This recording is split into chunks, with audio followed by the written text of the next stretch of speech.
Hello my dear students, how are you everyone. तो चलिए आज हम शुरू करते हैं प्रश्नावली 5.3 के 15वें क्वेश्चन से। तो 15वां क्वेश्चन क्या है, निर्माण कार्य से संबंधित किसी ठेके में एक निश्चित तिथि के बाद कार्य को विलंब से पूरा करने के लिए, ठीक है, यानी देरी से कार्य को पूरा करने के लिए जुर्माना लगाने का प्रावधान, ठीक है, जुर्माना लगाया जा रहा है यहाँ पर। तो पहले दिन के लिए 200 रुपए, यानी यदि किसी कार्य में देरी हो रही है तो जुर्माना कितना है, पहले दिन के लिए तो 200 रुपए है, ठीक है, दूसरे दिन के लिए 250 रुपए है, तीसरे दिन के लिए 300 रुपए है इत्यादि। अर्थात प्रत्येक उत्तरोत्तर दिन का जुर्माना अपने से ठीक पहले दिन के जुर्माने से 50 रुपए अधिक है, यानी सारा अंतर हमें कितना दिया गया है यहाँ पर डी, 50 रुपए से अधिक है, यानी पहले दिन का जुर्माना 200 रुपए है तो अगले दिन का कितना है 250 और फिर अगले दिन का कितना है 300। इस प्रकार 50 रुपए ये क्या है यहाँ पर हमें डी दिया गया है, ठीक है। एक ठेकेदार को जुर्माने के रूप में कितनी राशि अदा करनी पड़ेगी यदि वह इस कार्य में 30 दिन का विलंब कर देता है, ठीक है। ये 30 क्या है, 30 दिन यानी 30 हमें अन्य पदों की संख्या दी गई है, 30 दिन का विलंब कर देता है, यानी अगर वह 30 दिन की कार्य करने में 30 दिन की देरी कर देता है तो उसे कितनी राशि जुर्माने के रूप में कितनी राशि अदा करनी पड़ेगी, ठीक है। तो हमें यहाँ पर क्या ज्ञात करना है,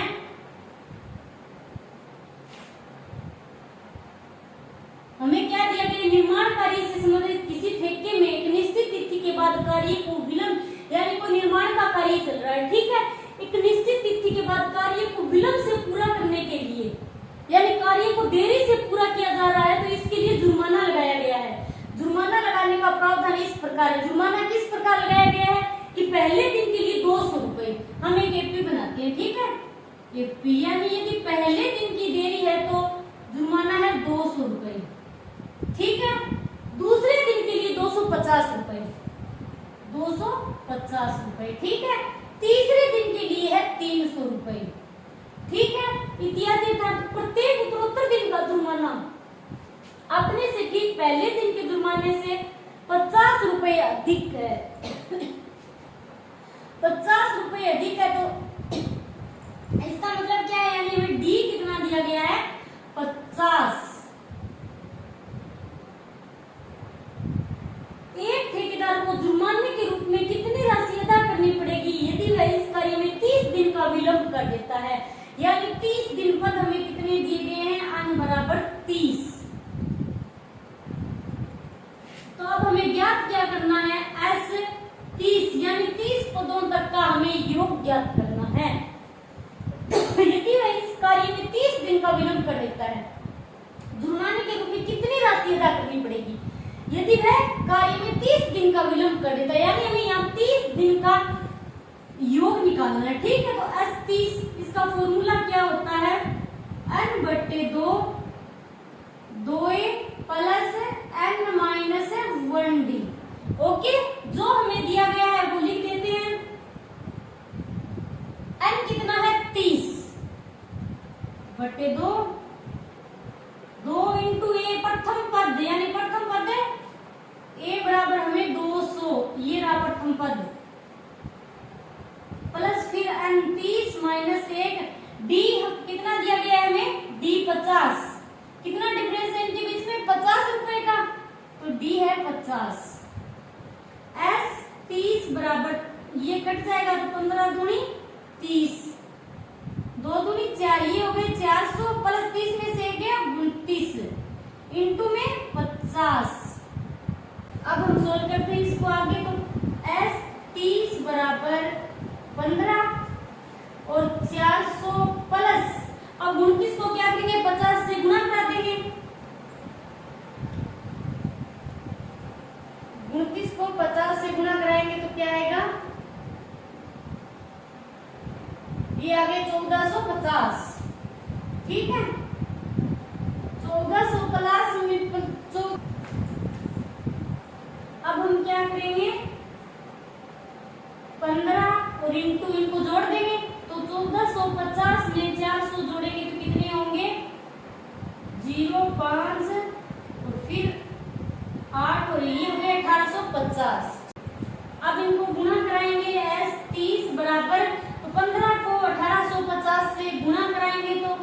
0, 75 को 5 80 कितनी हो गई 7, और फिर 15 8 120, 120 और 7 127, तो 7 हासिल 12, 15 एकम 15 और फिर 12 तो कितने हो गए, ये हो गए 27,750 रुपए। ठीक है, ये हो गया 30 तक का योग। अब हमारा 16वां क्वेश्चन। 16वां क्वेश्चन क्या है, किसी स्कूल के विद्यार्थियों को उनके समग्र शैक्षिक प्रदर्शन के लिए 7 नकद पुरस्कार देने के लिए 700 रुपए की राशि रखी गई है। यदि प्रत्येक पुरस्कार अपने से ठीक पहले पुरस्कार से 20 रुपए कम है तो प्रत्येक पुरस्कार का मान ज्ञात कीजिए। ठीक है, तो ये कैसे होगा, किसी स्कूल के विद्यार्थियों को उनके समग्र शैक्षिक प्रदर्शन के लिए 7 नकद पुरस्कार यानी 7 नकद पुरस्कार 7 पुरस्कार देने हैं। ठीक है, और 7 पुरस्कार देने के लिए 700 रुपए की राशि रखी गई है। 700 रुपए यानी कुल योग कितना हो गया 7 पुरस्कारों का 700 रुपए। यदि प्रत्येक पुरस्कार अपने से ठीक पहले पुरस्कार से 20 रुपए कम है। ठीक है, तो ये कैसे होगा, 7 विद्यार्थियों को पुरस्कार देने। ठीक है, 7 पुरस्कार देने हैं, तो पद कितने हो गए, यानी 7 पद हो गए। n बराबर में कितना दिया गया है 7 विद्यार्थियों को पुरस्कार देने। ठीक है, टोटल राशि कितनी है यहाँ पर 700 रुपए, यानी s 7 पदों का यानी 7 पुरस्कारों का योग दे रखा है 700 रुपए, तो s 7 बराबर कितना हो गया 700। ठीक है, यदि प्रत्येक पुरस्कार अपने से ठीक पहले पुरस्कार से 20 रुपए कम है, प्रत्येक पुरस्कार यानी जो फर्स्ट विद्यार्थी है, पहले विद्यार्थी को पुरस्कार दिया है, जैसे 100 रुपए इनाम मिला इसे फर्स्ट विद्यार्थी को। ठीक है, तो पहले को 100 मिला है तो दूसरे को कितना मिलेगा, कितना देगा 20 रुपए कम हो। ठीक है, 20 कम होगा तो कितना हो जाएगा 80। जब हम एक एपी बनाएंगे तो ये एपी कैसी होगी, ये फर्स्ट है और ये सेकंड है, ये थर्ड है, तो फर्स्ट को इनाम मिलेगा 100, तो इसको मिलेगा 80 यानी 20 रुपए कम, तो तीसरे को कितना मिलेगा 60। इस प्रकार हमें एपी बनानी 20 रुपए कम है, तो डी क्या होगा, ये 20 रुपए यानी घटते क्रम में चलेगा। ठीक है, बढ़ते क्रम में नहीं चलेगी, यहाँ एपी हमारी बनेगी घटते क्रम में। तो हमें एपी बनाने की तो हमें जरूरत ही नहीं है, ये 20 दे रखा है। ठीक है, तो 20 इसमें आएगा माइनस में, यानी डी दे रखा हमें सारा अंतर घटते क्रम में है। 20 रुपए कम है, कम यानी माइनस में आएगा, कम है तो घटते क्रम में चलेगा, यानी डी आएगा हमारा -20, डी बराबर -20। ठीक है, अब हमें ज्ञात क्या करना है, ए प्रथम पद।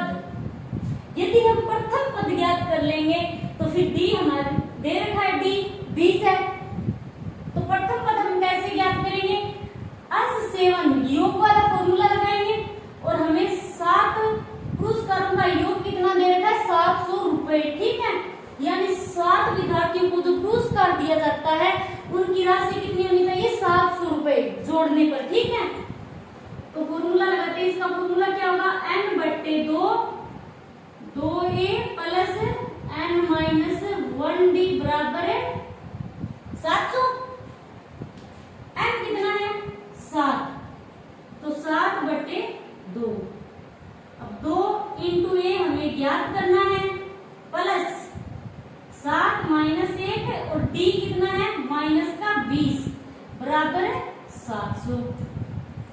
ओके, अब 7/2 इनको गुणा करेंगे तो कितना हो जाएगा 2a, और ये 7 में से 1 गया तो कितने बचे 6, प्लस 6 इंटू में -20 बराबर है 700।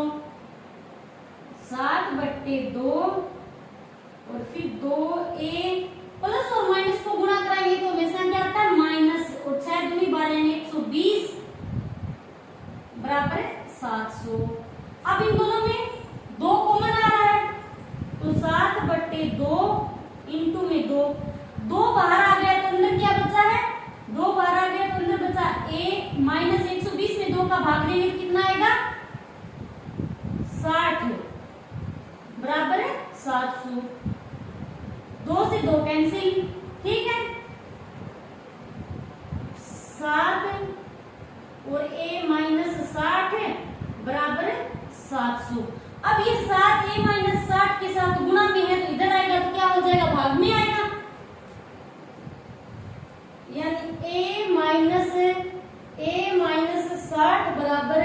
700/7 और ये कटेगा तो 7 एकम 7, ये कितने हो गए 100।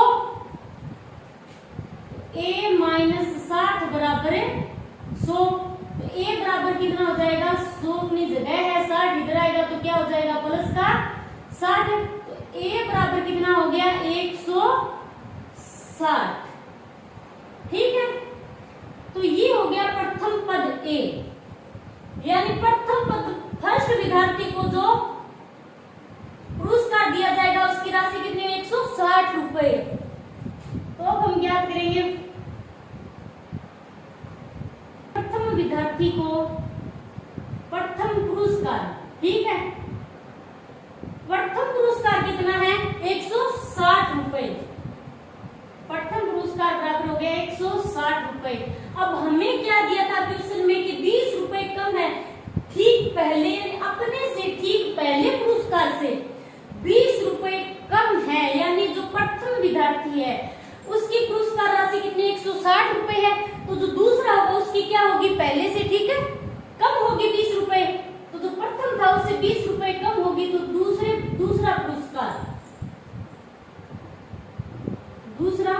पुरस्कार कितनी होगी, इसकी राशि से 20 कम होगी तो 140 रुपए। ठीक है, अब तीसरे पुरस्कार की निकालेंगे। तीसरा पुरस्कार, तो तीसरे पुरस्कार की क्या होगी, फिर इससे 140 से 20 रुपए कम होगी तो कितनी हो जाएगी 120 रुपए। चौथे पुरस्कार की राशि कितनी होगी 100 रुपए। अब पांचवें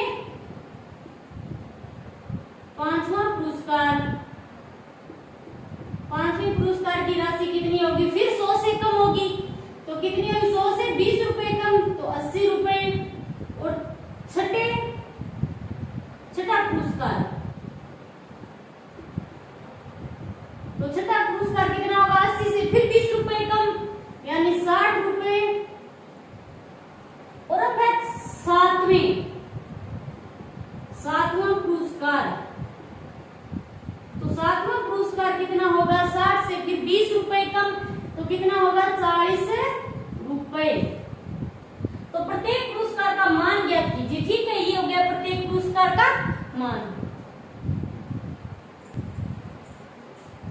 अब करते हैं 17वां क्वेश्चन। 17वां क्वेश्चन क्या है, एक स्कूल के विद्यार्थियों ने वायु प्रदूषण कम करने के लिए स्कूल के अंदर और बाहर पेड़ लगाने के बारे में सोचा। ठीक है, यह निर्णय लिया गया कि प्रत्येक अनुभाग अपनी कक्षा की संख्या के बराबर पेड़ लगाएगा।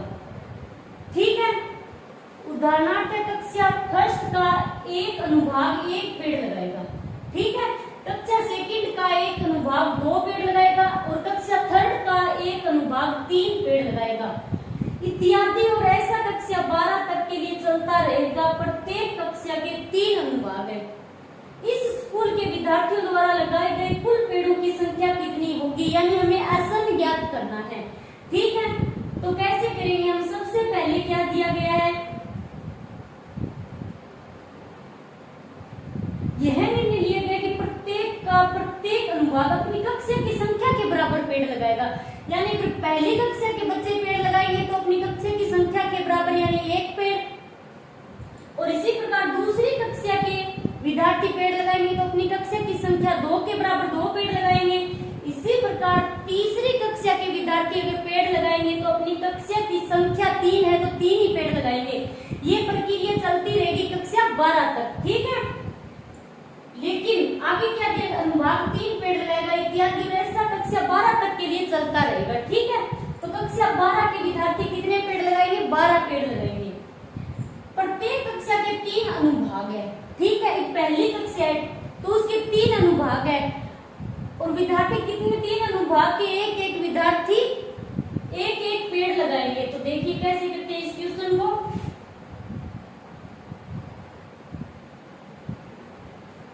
कक्षा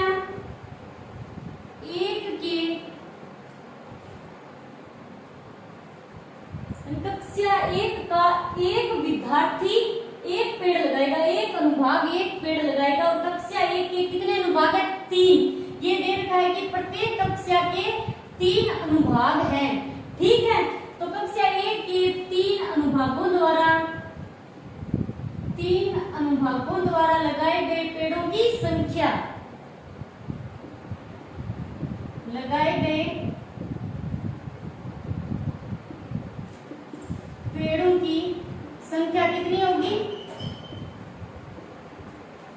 पहली कक्षा है, ठीक है, पहली कक्षा के कितने अनुभाग है? 3 अनुभाग है, और प्रत्येक अनुभाग कितना पेड़ लगाएगा? 1, यानी अपनी कक्षा की संख्या के बराबर लगाएगा। तो कक्षा 1 है तो 1 ही पेड़ लगाएगा, और अनुभाग कितने हो गए? 3, तो ये कितनी हो गई? 3, यानी कक्षा 1 के 3 अनुभागों द्वारा लगाए गए पेड़ों की संख्या कितनी होगी? 3। अब कक्षा 2 के 3 अनुभागों द्वारा, यानी सभी कक्षाओं के अनुभाग कितने हैं? 3 अनुभाग है, ठीक है। 3 अनुभागों द्वारा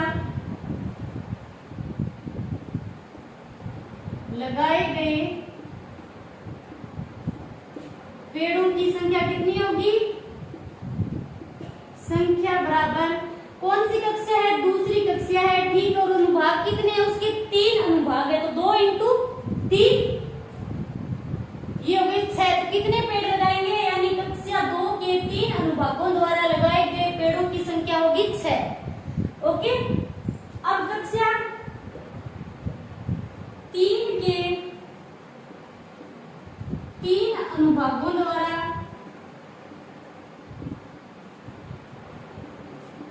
लगाए गए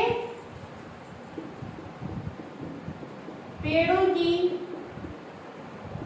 संख्या, अब कौन सी कक्षा ली? हमने तीसरी कक्षा ली है, ठीक है। और उसके अनुभाग कितने हैं? 3, तो 3 इंटू 3 कितने हो गए? 9, यानी कक्षा 3 के अनुभागों द्वारा लगाए गए पेड़ों की संख्या होगी 9। तो ये प्रक्रिया चलती रहेगी कक्षा 12 तक। अब लिखते हैं हम कक्षा 12 के, कक्षा 12 के अनुभाग कितने हैं? 3 अनुभागों द्वारा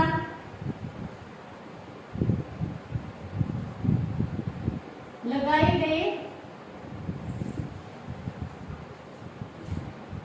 गए पेड़ों की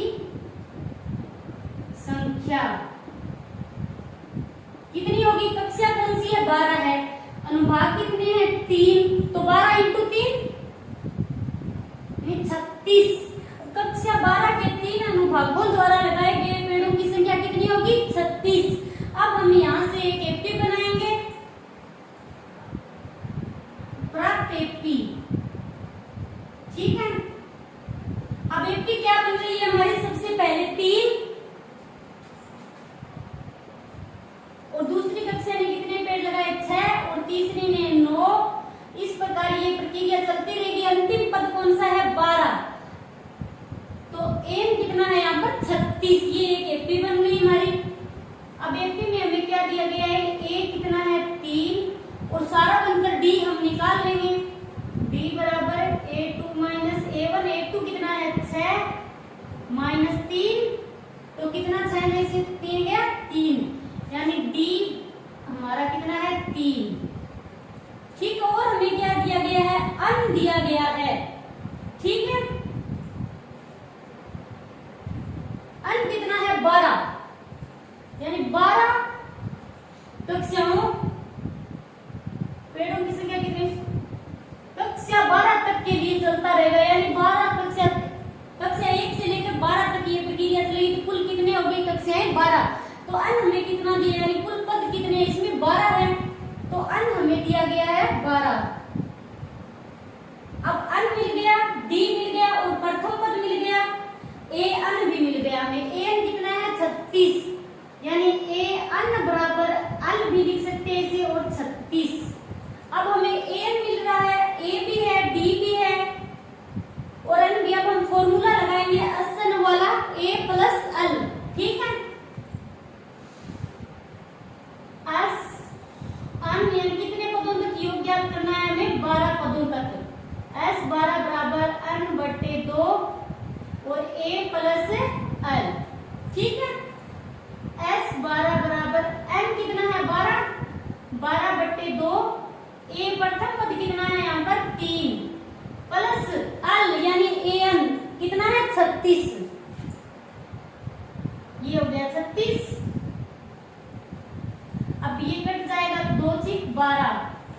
S12 बराबर 6 कोष्टक 36 में 3 जोड़ देंगे तो ये कितने हो गए 39। अब S12 अब 39 को हम 6 से गुणा कर देंगे 9 × 54 सिर्फ 5 ये हो गए 23 यानी 234 पेड़। इस स्कूल के विद्यार्थियों द्वारा लगाए गए कुल पेड़ों की संख्या कितनी होगी 234। तो लिख देते हैं थोड़ी लैंग्वेज आता है। इस स्कूल के विद्यार्थियों द्वारा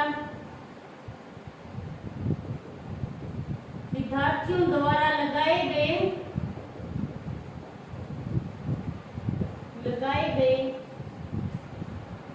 पेड़ों की कुल संख्या कितनी है कुल संख्या बराबर है 234। ओके ये हो गया हमारा 17वां क्वेश्चन।